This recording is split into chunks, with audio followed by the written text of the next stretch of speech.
ছিল, যেই জনসভায় অংশগ্রহণকে কেন্দ্র করে সোশ্যাল মিডিয়া এবং পরবর্তীতে বিভিন্ন সংবাদ বিভিন্ন প্রকাশিত হয়েছে, সেই বিষয়ের জন্য আসলে আজকে আমি কিছু কথা বলবো।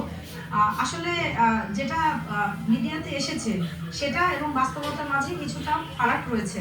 যেমন আমি একজন চিকিৎসক এবং আমার আসলে সিংড়া সরকারি স্বাস্থ্য কমপ্লেক্সের পাশে আরেকটি ব্যক্তিগত চেম্বার রয়েছে। গত শুক্রবার দিন আমার ওখান থেকে একটা পেশেন্ট দেখতে যাওয়ার জন্য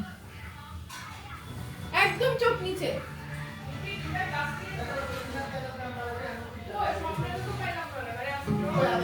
একসময়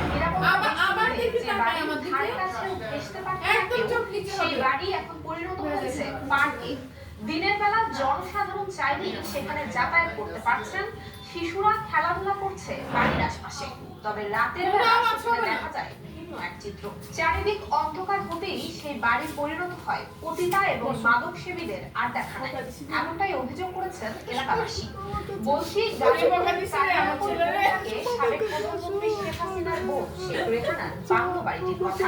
গত 5 আগস্টের আগে সময় কাটাতে আসতেন এই বাড়িতে। তুমি তো দেখো না, আমি তো